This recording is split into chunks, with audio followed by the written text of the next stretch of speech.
Hello everybody, Andrew Blake from the digitalaudiomanual.com.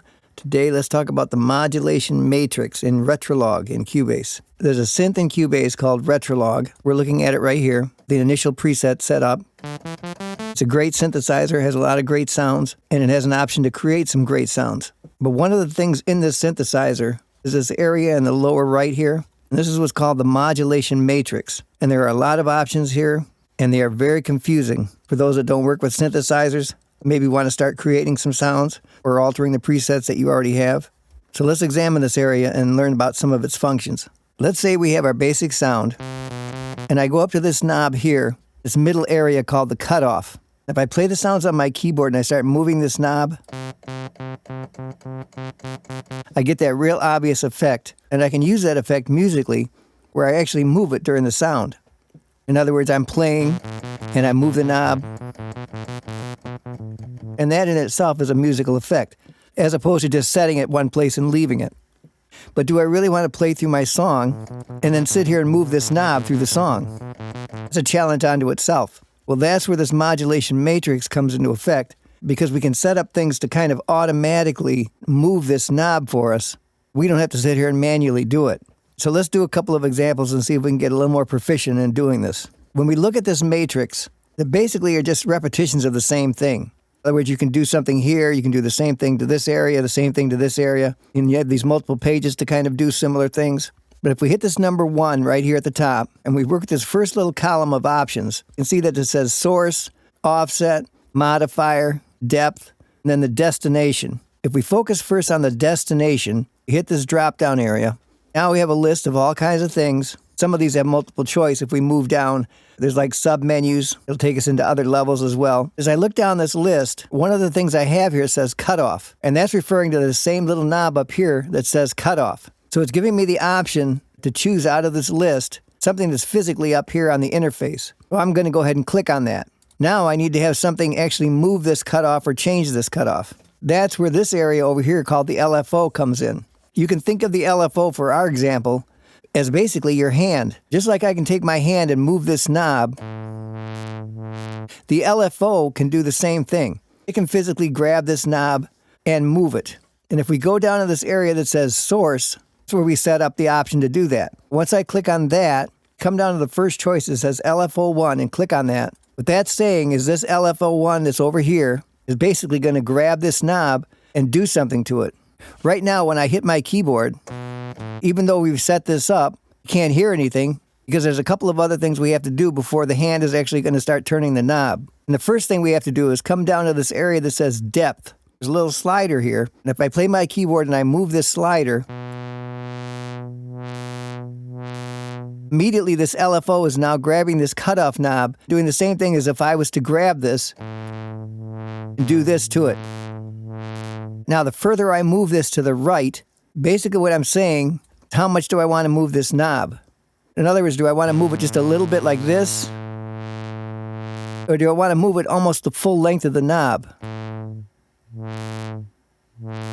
That's the definition of the depth. So if I pull this all the way to the right,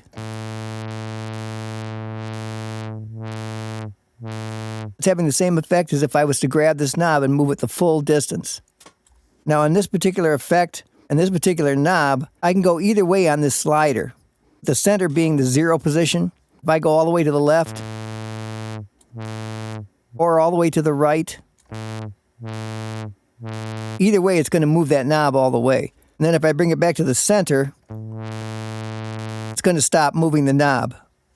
So we've said down here in the matrix that the LFO, basically the hand that's turning the knob on the cutoff, or in other words, as it says here, the source going to the destination. So what if we want this knob to turn faster? Right now it's going at a certain rate. If we move over to where the LFO is, in this area we have a knob that says frequency. If I take the frequency and turn it up, it's the same as moving this knob faster.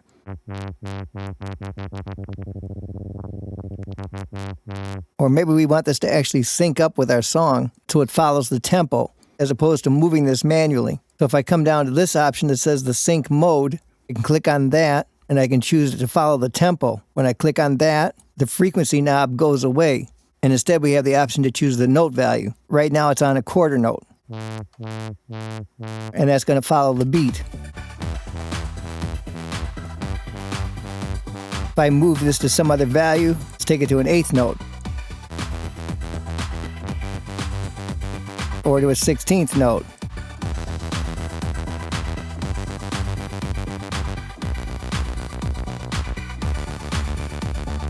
All right, let's do another one. I'm going to go up to the preset area here. I'm going to do a search for initial.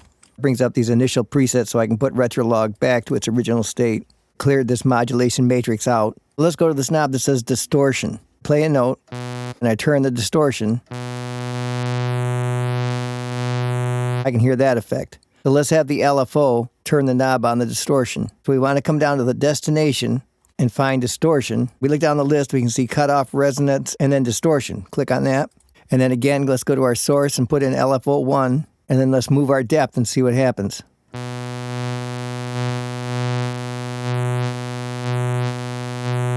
And clearly we can hear the distortion moving, either way, right or left.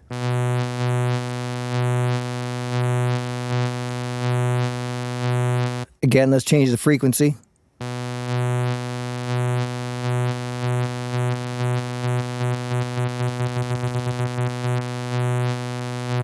So every time, with using our modulation matrix, we can basically set up this LFO to control these knobs. And let's go back and initialize again. And this brings us to the next level, where Retrologue allows you to kind of drag and drop some of these things.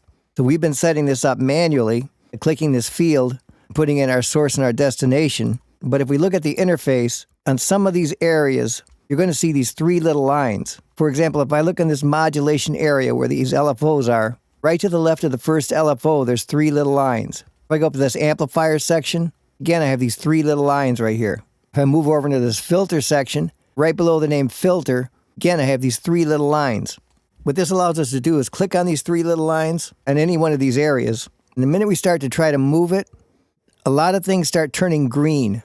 And this is signifying that we can drag it to any of these green destinations. So for example, where before I manually set up this LFO to run this cutoff through this modulation matrix, I can do the same thing by clicking it and then dragging it up to the cutoff. Turns to a little darker shade of green. And if I let go of it there, it comes down and manually fills in exactly what we did a second ago. It puts the LFO in the source area, and down on the destination, it puts the cutoff. And it automatically moves the depth a little bit. It's enough to give you a sound difference and know that something is happening. If I play a key, I have that slight movement.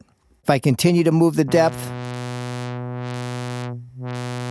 then the effect becomes more drastic. Let's reinitialize again. Let's do something similar. This time we'll go to the distortion knob like we did.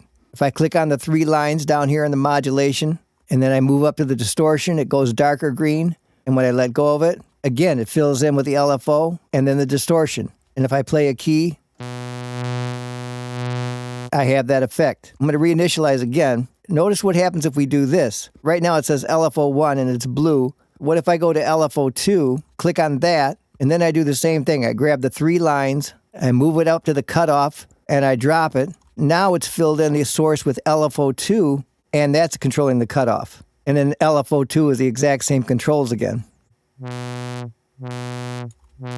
Now there's lots of different sources here in the source area. We're going to explore those in future videos, as well as many different kinds of destinations. Then we have these other options, the modifier and the offset. We don't want to get too far ahead and be overwhelmed with all the choices. So right now we'll wrap it up focused on the source and the destination, knowing that we can manually fill these in, or we have the option to drag and drop. And we'll stay focused right now with this LFO1, which is really working like a hand turning this knob. So have some fun going through those various choices, get comfortable with them, and then we'll go a little bit deeper next time. All right, it's going to wrap it up for today. As always, if you haven't already, click the link in the description of this video to learn how you can get access to the all-new Digital Audio Manual Preferred. It's the clear, step-by-step solution showing you not only the tips, but all the secret and typically never talked about features that'll take you to a higher level of using your software. If you've been searching for an all-in-one solution to take you from start to finish and learning Cubase and Wavelab and other music software, this is exactly what you've been looking for. So click on the link in the description and come and be part of the clear path to a better learning experience. So today we began to look at the modulation matrix in Retrologue. We saw how we can use it to control one area of the synth with another. In our example today, we used the LFO To control the cutoff, we learned how to manually set up the source and the destination, and how to use the depth slider to actually hear and increase the results. Then we explored our available options to actually drag and drop these same kind of settings, and how they auto-filled the source and destination in our modulation matrix. And we will continue to explore these different features and functions in Retrologue. As always, it's great to have everybody here, and I'll see you on the next video.